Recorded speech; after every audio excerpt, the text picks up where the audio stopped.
हिंदुस्तान की छवि का, हमारे देश का वैश्विक पटल पर कैसे देखा जा रहा है, हमें दुनिया हमें किस नजर से देख रही है, हमारी साख पर जो सवाल उठ रहा है उसका है। 11 साल से नरेंद्र मोदी जी इस देश के प्रधानमंत्री हैं और इस देश के प्रधानमंत्री रहते हुए 11 साल में उन्होंने अधिकांश वक्त विदेशी दौरों पर, विदेशी देशों से संबंध बढ़ाने पर, अमेरिका जैसे देश जिनका अच्छा संबंध भारत से रहा है उनसे प्रगाढ़ता बनाने पर ही फोकस किया है। 11 सालों में उनका अधिकतर, ज्यादातर ध्यान अपनी रंगी पुती छवि को बनाने का, कैमरे में सही एंगल में आने का, इसी होड़ में बीता है। लेकिन जब आज हमारे देश को विश्व की बड़ी ताकतों, विश्व के बड़े देशों, विश्व के हमारे मित्रों की जरूरत है, तो वो साथ खड़े नजर नहीं आ रहे और बजाय हमारा साथ देने के अमेरिका जैसे देश एडवाइजरी इशू करके कह रहे हैं कि हिंदुस्तान जाना रिस्की है और खास तौर से महिलाएं अकेले हिंदुस्तान बिल्कुल ना जाएं। और यह अमेरिका तब कर रहा है जब वो दूसरी तरफ पाकिस्तान की मेहमान नवाजी कर रहा है, उनको दावतें उड़ा रहा है, उनके लिए लाल कालीन बिछाया हुआ है, उनकी वाहवाही में लगा हुआ है। 11 साल से विदेश नीति का फलसफा यह है कि हमारे लिए एडवाइजरी इशू हो रही है कि हिंदुस्तान ना जाइए और पाकिस्तान के लिए दावतें सज रही हैं। आपकी जानकारी के लिए और आपके माध्यम से लोगों की जानकारी के लिए एक बार ताजा कर देते कि अमेरिका ने भारत की यात्रा पर आने वाले नागरिकों के लिए एक ट्रैवल एडवाइजरी अपडेट करी है। इसको यात्रा चेतावनी कह लीजिए, लेवल 2 की। इसमें कहा गया है कि महिलाएं भारत अकेले यात्रा बिल्कुल न करें। इसमें यह भी कहा गया है कि अमेरिका के जो सरकारी कर्मचारी हैं वो बिना परमिशन के हिंदुस्तान नहीं आ सकते हैं। इस एडवाइजरी में 2 टूक शब्दों में कहा गया है, बलात्कार अभी भारत में सबसे तेजी से बढ़ने वाला अपराधों में से एक है। यहां सेक्सुअल असॉल्ट समेत हिंसक अपराध टूरिस्ट स्पॉट और दूसरे स्थानों पर होते हैं। हमारी वाहवाही में ये कसीदे अमेरिका ने पढ़े हैं और साथ ही और भी हिंसक चेतावनी दी है कि हिंसा हो सकती है, आपराधिक गतिविधि हो सकती है। 11 साल में आज हम उस मुकाम पर खड़े हैं कि अमेरिका जैसा देश हमारे लिए ट्रैवल एडवाइजरी इशू कर रहा है और पाकिस्तान के लिए, हमारे दुश्मन देश पाकिस्तान के उस नफरती जनरल को दावत दे रहा है। हाउडी मोदी किया, नमस्ते ट्रंप किया, अब की बार ट्रंप सरकार के भी नारे लगा डाले। क्या मिला, क्या मिला ये सब करके? आज सवाल इस बात का, आज सवाल तो उन मूल भक्तों से भी पूछना पड़ेगा जो यज्ञ हवन कर रहे थे कि ट्रंप जी राष्ट्रपति बन जाएं। हमें क्या हासिल हुआ, हमें क्या मिला? हाउडी मोदी, नमस्ते ट्रंप, अब की बार ट्रंप सरकार करके आज सवाल इन बातों का है। अभी मैं सुन रही थी 3 दिन पहले मोदी जी बिहार में हाँक रहे थे कि ट्रंप ने उनको दावत पे बुलाया है, उन्होंने मना कर दिया, नहीं नहीं मुझे तो कहीं और जाना है। शायद उड़ीसा में थे, हाँक रहे थे। अच्छा किया आप नहीं गए। आप जाते तो आपको आसिम मुनीर जो नफरती जनरल है उसके साथ बिठाकर खाना खिलाता ट्रंप, और आप कुछ कह नहीं पाते। आप कह रहे हैं आपका मित्र आपको दावत पे बुला रहा है और आपका मित्र हमारे देश के खिलाफ ट्रैवल एडवाइजरी इशू कर रहे हैं। महिलाएं यहां आने लायक नहीं है। अमेरिका के जो पदाधिकारी हैं वो बिना परमिशन के नहीं जाएं, अपने रिस्क पर हम इंडिया जाइए। आपको दावत पे बुलाया जा रहा है, देश के साथ ये किया जा रहा है। तो असलियत यह है कि अपने देश की विदेश नीति को जो धता बताया है मोदी जी ने, उसका फलसफा यह है, क्योंकि विदेश नीति तो कोई है नहीं। विदेश मंत्री लेजर आंख लाल लाल लगाकर रील बनाने में व्यस्त हैं, मोदी जी सही कैमरा एंगल ढूंढने में व्यस्त हैं। 17 बार ट्रंप सीज फायर का श्रेय ले चुके हैं, भारत और पाकिस्तान को समकक्ष खड़े कर चुके हैं। आसिम मुनीर और नरेंद्र मोदी का नाम एक सांस में ले रहे हैं, जो मुझे कतई अच्छा नहीं लग रहा, क्योंकि जो भी हो मोदी जी इस देश के प्रधानमंत्री हैं। लेकिन भाजपा को और मोदी जी को शायद इससे कोई फर्क नहीं पड़ रहा है। हमारे ऊपर टैरिफ लगा दिया, हमारे लोगों को हथकड़ियां बेड़ियां पहनाकर खदेड़ दिया, हमारे देश के खिलाफ इस तरह की बातें हो रही हैं और पाकिस्तान की वाहवाही हो रही है। सबसे बड़ी विडंबना क्या है, हमारे लिए ट्रैवल एडवाइजरी अपडेट हुआ, पाकिस्तान के लिए अपडेट नहीं हुआ। पाकिस्तान का ट्रैवल एडवाइजरी मार्च वाला ही, और बलोचिस्तान और खैबर और पख्तून उधर मत जाइए जहां पर उनके यहां टेररिज्म होता है। इससे बड़ा हमारे माथे पर और कलंक क्या होगा, और सरकार मूक दर्शक क्यों बनी रही है। हमारे लिए हमारे राज्यों में ट्रैवल एडवाइजरी इशू की गई है, पाकिस्तान की ट्रैवल एडवाइजरी में महिला सुरक्षा पर एक शब्द नहीं है। जो आतंकी मुल्क है, जहां पर मसूद अजहर से लेकर हफीज सईद और दाऊद इब्राहिम रह रहे हैं, वहां की कोई ट्रैवल एडवाइजरी अपडेट नहीं हुई है। भारत जैसा देश, हम दुनिया की चौथी अर्थव्यवस्था है, हम एक बड़ा मार्केट है, हम गांधी का देश है, हमारे लिए ट्रैवल एडवाइजरी इशू हो रही है, पाकिस्तान को कोई ट्रैवल एडवाइजरी नहीं इशू की जा रही है। कितनी बड़ी विडंबना है ये, कितना बड़ा विरोधाभास है। इस पर नई दिल्ली को फर्क ही नहीं पड़ रहा है, सरकार सो रही है। और मुझे ऐसा लगता है कि भारत के इतिहास में इससे बड़ी धज्जियां, इससे ज्यादा कलई हमारी विदेश नीति की कभी नहीं खुली है।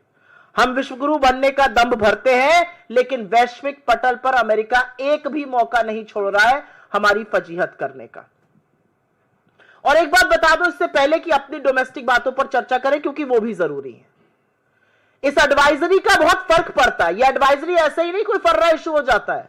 इस एडवाइजरी का फर्क हमारे पर्यटन पर पड़ेगा, हमारे यहां आने वाले पर्यटकों पर पड़ेगा, हमारे यहां की जो टूरिज्म से इनकम आती है उस पर पड़ेगा, हमारे यहां आने वाले निवेश पर पड़ेगा, हमारी अर्थव्यवस्था पर पड़ेगा, हमारे लोगों की आय पर पड़ेगा। Just for your information, every foreign fund and every company looks at the risks of travel involved with an investment destination, और उसी तरह से इन्वेस्टमेंट होता है। और नेट एफडीआई का नेगेटिव होना इन्हीं सब चीजों का साक्ष्य है। और अब मैं बात करना चाहती हूं जो कुछ अनकंफर्टेबल चीजें अमेरिका ने उठाई हैं। मैं इस मंच से, मेरे तमाम साथी इस मंच से, कांग्रेस के वरिष्ठ नेता इस मंच से, अन्य तमाम मंचों से महिला अपराध के बारे में बेखौफ होकर बार बार बोलते हैं और सरकार की जवाबदेही तय करते हैं। क्योंकि यह भी सच है कि अगर देश में हर घंटे 43 महिलाओं के खिलाफ अपराध होता है तो चुप रहना संभव नहीं है, उसको नहीं बर्दाश्त किया जाएगा। और लगातार ऐसा हो रहा है। राष्ट्र की राजधानी दिल्ली में एक महिला के साथ बार बार अपराध होता है, वही आदमी उसके साथ बलात्कार करता है जिसकी वो कंप्लेन करने गई थी, जिसकी दिल्ली पुलिस ने कंप्लेन नहीं लिखी जनवरी में, अब वो फिर उसका रेप करता है और उसकी फिर एफआईआर नहीं लिखी जाती है। ओडिशा में एक छात्रा बीच पर गई, वहां पर 10 दानवों ने उसका गैंगरेप कर दिया। असलियत यह है कि छत्तीसगढ़ में एक आदिवासी औरत का इतनी बुरी तरह से गैंगरेप हुआ और उसकी अतड़ियां तक बाहर मिली। मुजफ्फरपुर में दलित बच्ची का सिर्फ गैंगरेप ही नहीं हुआ, उसके बदन पर 20 बार चाकू से गोदे हुए निशान मिले, उसकी अंततोगत्वा 1 जून को मृत्यु हो गई। असम के कछार में, बालाघाट में, मध्य प्रदेश के, मैं पढ़ती ही जा सकती हूं। उत्तर प्रदेश में नाबालिग बच्ची का चलती कार में रेप होता है, उसके साथी को बाहर फेंक दिया जाता है जिसकी मृत्यु हो जाती है। तो ऐसा नहीं है कि सब चंगा है। और यह एक सच है कि अधिकांश जो ऐसे मामले आते हैं, अधिकांश जो ऐसे कांड आते हैं, चाहे वो आईआईटी बीएचयू हो, चाहे वो नाव हो, चाहे वो चिन्मयानंद हो, चाहे वो अंकिता भंडारी हो, चाहे वो हरिद्वार की वो पिशाचनी हो जो अपनी बच्ची का गैंगरेप करा रही थी, या तो वो बीजेपी में पाए जाते हैं, या वो बीजेपी समर्थक होते हैं, या ऐसे अपराध के बाद उनको बीजेपी का संरक्षण मिल जाता है। असलियत इस बात की है। और इसलिए कुछ सवाल जरूर उठते हैं, और यह सवाल उठने वाजिब भी हैं। सवाल इसलिए उठते हैं क्योंकि अगर प्रज्वल रेवन्ना का प्रचार करने मोदी जी जाएंगे, अगर हर कीमत पर आईआईटी बीएचयू के गैंग रेपिस्ट को बचाने में सारी भाजपा जुट जाएगी, तो पॉलिटिकल संरक्षण मिल रहा है और इसीलिए अपराधी इतने बेखौफ हो रहे हैं। बड़ी बड़ी जो स्कीम्स हैं, चाहे वो निर्भया हो, चाहे वो बेटी बचाओ बेटी पढ़ाओ हो, जो अब मिशन शक्ति के अंतर्गत सब सब्ज्यूम हो गई हैं, उसके लगातार फंड काटे जा रहे हैं। लेकिन इन सब बातों के बावजूद आज सच यह है कि आप डोमेस्टिक फ्रंट पर आप आधी आबादी को देश में न्याय नहीं दे पा रहे हैं, आधी आबादी को देश में सुरक्षित नहीं कर पा रहे, आधी आबादी के खिलाफ जब अपराध होता है तो आपके मुंह से चू नहीं निकलती। आपका संरक्षण अपराधी को मिलता है, बार बार मिलता है। और विदेश में आपकी विदेश नीति इतनी विफल है कि जिनको आप गले लगाए, जिनके आप गले पड़ गए, आपने नमस्ते ट्रंप से हाउडी मोदी तक करा डाला, उनके नारे तक लगा डाले, उनका प्रचार प्रसार तक कराए, वो आपके खिलाफ ट्रैवल एडवाइजरी इशू कर रहे हैं। और भारत सरकार की ओर से एक शब्द नहीं, कोई आपत्ति नहीं। पाकिस्तान के खिलाफ ट्रैवल एडवाइजरी नहीं इशू होगी, हमारे खिलाफ होगी। पाकिस्तान के उस जनरल को बिठाकर दावत उड़वाई जाएगी, हमें पाठ पढ़ाया जाएगा और हम बिल्कुल चुप हैं। मतलब कहने को तो उनकी रगों में गरम खून और गरम सिंदूर खौलता है। ट्रंप का नाम सुनकर भीगी बिल्ली क्यों बन जाते हैं, कुछ बोलते क्यों नहीं है, मूक दर्शक क्यों बन जाते हैं। इस ट्राइबल एडवाइजरी का हमारी वैश्विक साख पर, वैश्विक पटल पर हमारी विदेश नीति की विफलता पूरी तरह से साफ है। और इसीलिए हमारी इस मंच से मांग है कि गवर्नमेंट ऑफ इंडिया इस मुद्दे को अमेरिका के प्रशासन से, अमेरिका की सरकार के साथ ले, और जो लगातार हमारे साथ हो रहा है, चाहे वो टैरिफ की धमकी हो, चाहे वो हमारे लोगों को खदेड़ना हो जबरन बेबकरी की तरह अमेरिकन मिलिट्री जहाजों में ठूस कर, चाहे वो बार बार श्रेय लेना हो, 17 बार श्रेय ले डाला, एक शब्द नहीं हमारी ओर से। और अब यह ट्रैवल एडवाइजरी, इस पर जरूर भारत सरकार अपनी आवाज बुलंदी से उठाए। I will very briefly make a statement in English on something which deserves and needs your urgent attention, because this pertains to India's image, to India's standing at the global stage. The reality is that America has issued a travel advisory of level 2 and has advised its women, especially, not to travel alone to India, citing various cases of rape. It also, of course, goes on to say that various kinds of crimes and incidents of violence and terror attacks can happen, and very categorically says that American officials will need permission from the government before they travel to India. What is most ironical amidst this all is that this kind of an advisory is being issued for India, which will have far-reaching impact, and I'll just talk about that in a bit. But nothing of this kind is being issued for Pakistan, which is a terror country, which houses from Masood Azhar to Hafiz Saeed to Dawood Ibrahim to anybody worth talking about as far as the world of terror is concerned. They're all being housed, patronized and given protection by Pakistan. No such advisory for Pakistan. In fact, quite the contrary, we are being issued a travel advisory, and the general from Pakistan is enjoying a meal with President Trump. And President Trump goes on to hyphenate India and Pakistan. I mean, look at where we are in the world and look at where Pakistan is. I take huge offense to our Prime Minister's name being mentioned and hyphenated with the General Asim Munir, who, if you actually ask me, is a terrorist cloaked in that army uniform. But that's what is happening, and that's what is most ironical. The reality is that in the last 11 years, Mr. Modi has spent disproportionate amount of time pursuing foreign powers, from hugging and forcible hugs to howdy Modi, namaste Trump, ab ki baar Trump sarkar, to going to the US uninvited. He's done everything possible. And look at what America is doing to us. At a time when we need big, large nations of the world to stand with us, America is issuing travel advisories against us. And citing incidents which pertain to the rest of the world. But this really maligns us. And what is the government doing about it? Absolutely nothing. Pin drop silence like always. The reality is that Mr. Trump has taken credit for the ceasefire 17 times.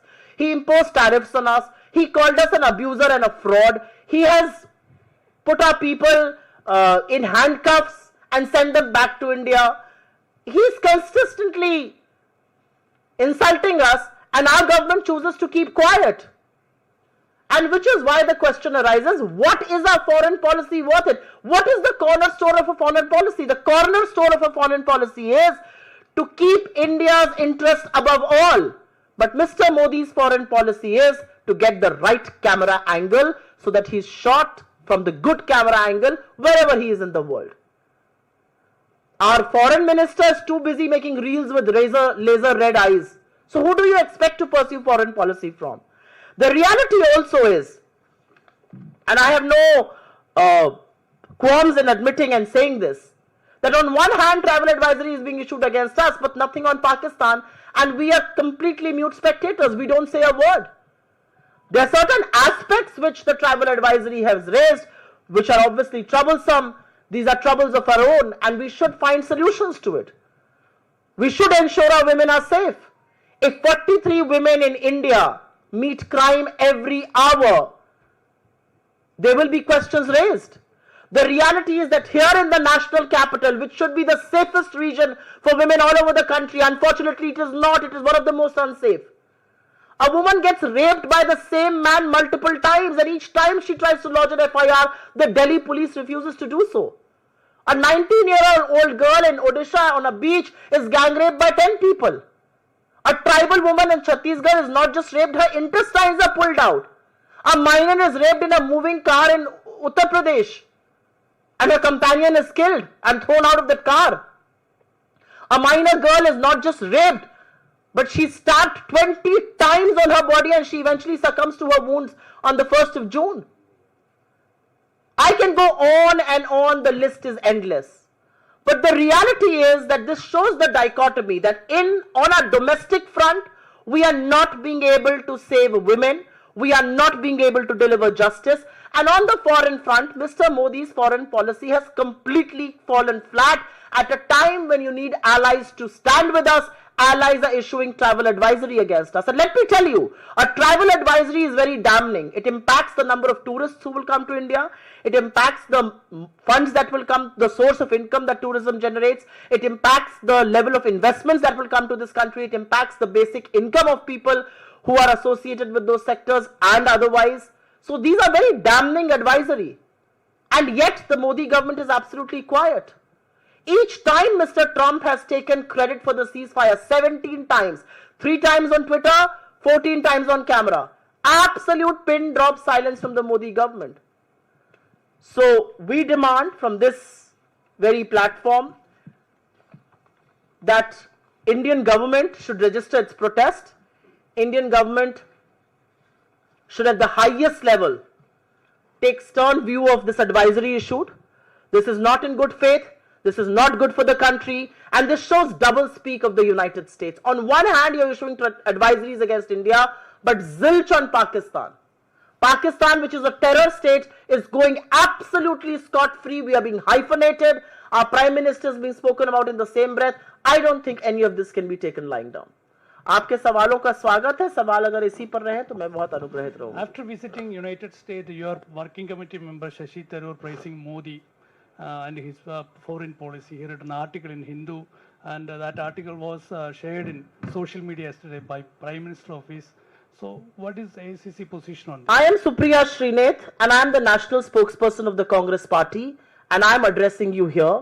And I have to say about our foreign policy what I have said. I have cited a reason to say what I have said. I have cited a very damning travel advisory, and I think that suffices your question. Foreign policy को लेकर ये सवाल उनकी अपनी राय हो सकती है, वो कांग्रेस पार्टी की राय नहीं है. कांग्रेस पार्टी की राय इसलिए नहीं है क्योंकि कांग्रेस पार्टी आपको साक्ष्यों और सबूतों के साथ पूछ रही है. ट्रैवल एडवाइजरी ये कि महिलाएं अकेले नहीं जा सकती हैं. ट्रैवल एडवाइजरी ये कि हिंदुस्तान में रेप बेधड़क हो रहा है, आप बिल्कुल मत जाइए. ट्रैवल एडवाइजरी ये अपने रिस्क पर जाइए. ट्रैवल एडवाइजरी ये कि हिंदुस्तान में कहीं पर भी शॉपिंग मॉल पे या कहीं पर भी पर्यटकों की जगहों पर हिंसा हो सकती है, आतंकी हमले हो सकते हैं. ये ट्रैवल एडवाइजरी हिंदुस्तान के लिए आ रही है. ये ट्रैवल एडवाइजरी पाकिस्तान के लिए नहीं आ रही. ये बाकी आतंकी मुल्कों के लिए नहीं आ रही. ये हमारे लिए कैसे आ सकती है? और ये सच है कि हिंदुस्तान एक बड़ा मार्केट है. हिंदुस्तान अमेरिका का एलाय है. हिंदुस्तान की इकोनॉमी है बड़ी, और ये सबके प्रयास से बनी है. मोदी जी ने उस इकोनॉमी को कम बढ़ाया, ये भी मैं आपको बता दूं. इससे पहले कि एक बाइट काट के बताएं, मान लिया कांग्रेस ने, बिल्कुल नहीं माना कांग्रेस ने. हम कहां होते अगर मोदी जी बीच में इकोनॉमी का बंटाधार ना करते. लेकिन यह सच है कि आज हमें बड़ी इकोनॉमी है और उसके बावजूद अमेरिका हमारे साथ इस तरह का बर्ताव कर रहा है. तो कांग्रेस पार्टी का जो ऑफिशियल स्टैंड है, कांग्रेस पार्टी जो इस बात पे मुद्दे पर कहना चाहती है, जो विदेश नीति की विफलता पर बात करना चाहती है, वो आपके सामने है। मैम, आपने ही दो बात रखी। पहले आपने कहा कि वो अमेरिका खुद कह रहा है महिलाओं के लिए सेफ नहीं है भारत। दूसरी तरफ आप खुद ही आंकड़े बता रही हैं कि किस तरीके से देश की राजधानी भी महिलाओं के लिए सुरक्षित नहीं है, ये कैपिटल का हाल है। तो कहीं ना कहीं फिर ये तो अमेरिका की बात जो है वो कहीं ना कहीं ठीक दिखाई देती है, और आप इस बात को कह रही हैं तो नहीं। डोमेस्टिक फ्रंट पर हमारे यहां क्या हो रहा है, यह हमारा मामला है। डोमेस्टिक फ्रंट पर अगर हम महिला अपराध को रोक नहीं पा रहे हैं, यह हमारी विफलता है, और इस पर सवाल उठाना मुझे लगता है विपक्ष का ही नहीं, आपका, हर व्यक्ति का इस देश में काम है। लेकिन अमेरिका उस पर ट्रैवल एडवाइजरी इशू करे और उस पर यह कहे कि बिल्कुल जाना अनसेफ है, और बिल्कुल यह कहे कि वहां पर अकेली महिला को जाना नहीं चाहिए, और उस ट्रैवल एडवाइजरी के बहुत सारे खामियाजे हैं। उस ट्रैवल एडवाइजरी का खामियाजा निवेश है, पर्यटकों का कम आना है, आय है, हमारे के पर्यटन क्षेत्र का बिल्कुल ठप हो जाना है, उसके बहुत सारे खामियाजे। और दिक्कत इस बात की है कि आप भारत के साथ यह सलूक कर रहे हैं और आतंकी मुल्क पाकिस्तान को अपनी गोदी में बिठाकर मुर्ग मुसल्लम खिला रहे हैं, और हमारी सरकार चुप है। मुझे नहीं लगता इसमें कोई विरोधाभास है। मुझे लगता है डोमेस्टिक फ्रंट पर हमें अपनी महिलाओं को सुरक्षित करना है, और फॉरेन फ्रंट पर हमारी साख पर अगर कोई भी देश अनवर और अनर्गल सवाल उठाता है तो उसका जवाब देना है। सुप्रिया जी, एक एक्स पर आपने पोस्ट जारी किया है 18 घंटे पहले, जिसमें एक न्यूज़पेपर का हवाला आप दे रही हैं, और उसमें आप कह रही हैं कि पहलगाम आतंकी हमले में जो स्केच जारी किया गया है सरकार की तरफ से, वो असल में उन आतंकियों से मेल ही नहीं खाता है, ये आनन फानन में सरकार ने किया है। अब बीजेपी कांग्रेस से सवाल करे कि क्या ये कांग्रेस का सबूत गैंग है जो लगातार इस तरह के हमलों के वक्त सवाल उठाता है? आप मीडिया से आती हैं, आप भी अखबार पढ़ती होंगी सवेरे, उस अखबार के बेसिस पर आपके, क्योंकि मैं चैनल में और आप ही के ग्रुप में काम कर चुकी हूं, उसके बेसिस पर आपको बाइट्स इकट्ठा करने को कहा जाता है, उसके बेसिस पर टीवी डिबेट्स होते हैं, उसके बेसिस पर न्यूज स्टोरीज होती हैं। इंडियन एक्सप्रेस की यह खबर है और इसको तमाम न्यूज पोर्टल्स इंक्लूडिंग तमाम न्यूज चैनल्स ने उठाया है, और वहां से हमने वो खबर उठाई है। इस खबर का डिनायल क्यों नहीं आ रहा है सरकार की ओर से? सरकार तो जेएनके पुलिस को ब्लेम कर रही है, जेएनके पुलिस तो सेंटर को रिपोर्ट करती है ना, यूनियन टेरिटरी है। इंडियन एक्सप्रेस की एक खबर है, उस खबर के हवाले से यह बताया गया है कि जो 3 आतंकियों के स्केच रिलीज किए गए थे, असल में वो पहलगाम के आतंकी ही नहीं है, और यह जल्दबाजी में किया गया। तो मैं जानना चाहती हूं कि अभी तो हम यह सवाल उठा रहे थे कि 2 महीने से ऊपर हो गए और वो आतंकी कहां है ये किसी को पता नहीं, जमीन निगल गई, आसमान खा गया, किसी को नहीं पता है। ये कितनी बड़ी विफलता है कि 2 महीने बाद वो आतंकी कहां चले गए हमें पता ही नहीं है। वो देश में है तो हम पकड़ क्यों नहीं पा रहे, विदेश चले गए तो आपने सीजफायर कैसे कर दिया? असलियत यह है कि अभी सवाल यह था, अब पता चल रहा है नहीं जी, जो स्केच हमने देखा, जो फोटो हमने देखी, वो शायद आतंकी ही नहीं थे, और यह हवाला इंडियन एक्सप्रेस की रिपोर्ट दे रही है। तो सबूत गैंग, हर चीज में गैंग लगाने वाले लोग आज ये बताए 2 महीने हो गए, ये आतंकी, कोई और आतंकी, कोई और स्केच, हत्यारे कहां हैं? सवाल इस बात का है। Ma'am, there was a meeting yesterday of the Prime Minister Museum and Library headed by the Prime Minister himself, and in the meeting it was decided that they are going to move court because apparently in 2008 Sonia Gandhi moved 51 cartons full of documents related to former Prime Minister Nehru. So what is there to move court about? To bring that back. She's a member of his family. She has every right to make his correspondence or anything private. In any case, I don't know much about this matter. I'm sure my party will come back with an official response. But my first response is that she's a member of his family. She's his great-granddaughter. What is wrong with that? And I have actually something to say. I saw some pictures of the Prime Minister standing with multiple people at libraries. 84,000 schools in India have been shut down since 2014, since Mr. Modi has come to power. You can open 20 libraries and get yourself, pictured before all of them. If you continue to shut down schools in this country, you are playing with education, you are playing with the future of our people. It's as simple as that. Ma'am, as AICC spokesperson, why are you not attend this Shashi Tharoor question? I have answered the question in the best possible way that I could. I am the AICC spokesperson. I have been authorized to put out the party stand, which I have. She's asking a question. I've already answered that question. I'm not going to take it multiple times over. Ma'am, yesterday the by-polls results have come out in which Congress party has won one seat in Kerala. But your own MP, Tariq Anwar, has just tweeted and he has said that Ms. Shakti Singh Gohil has resigned from the post of PCC president, which is a welcome move. But why not other people are also following this step which he has taken? What's your take You on know, it? quite frankly, as far as the by-polls are concerned, the way I read that verdict is that the BJP won 1 out of the 5 seats. It tells you the anger people in this country have on most issues, including the Pahalgam terror attack. It tells you that people are worried that we have not been able to catch a single terrorist after 2 months of when the terror strike really happened. As far as Shakti ji is concerned, he answered to his own moral conscience and he thought it was his moral calling that he wanted to take ownership. People in the Congress are trained and attuned like that.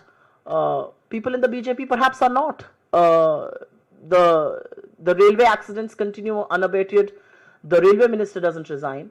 There is a huge accident, one of the most unprecedented ones as far as airways is concerned. The aviation minister is busy making reels. Nobody in this government resigns. Nobody in this government takes any moral responsibility, including the prime minister. So I don't know. I mean, I don't know how misplaced or placed that question is. But if Shakti Singh Gohil ji feels that this is his moral responsibility, he's answered to his own moral call. Questioning that why Congress is silent now. Earlier they used to question a lot about the EVMs, but now when the result has come out in their favor and on other seats like Aam Aadmi Party has also won, then why Congress party is silent on the result? What do you mean, why are we silent? We look at voting patterns, we look at voting lists, we look at voters missing, we look at polling that happens. The reality is that in the last 2 months, you have seen Election Commission move earth and heaven to keep people out of the election process. You just had an election commission order that has gone to various states, which essentially says that they don't need to keep proof of video and photographs beyond 45 days if it is not challenged. They moved earth and heaven and in 24 hours made a law which ensured that people of this country have no access to electoral documents or electoral videography. Why is the Election Commission moving earth and heaven to keep people of this country out of the election process? Why can't you give digital, readable voting lists to opposition that's demanding it? It's quite as simple as that. बहुत बहुत धन्यवाद आपका, शुक्रिया. क्या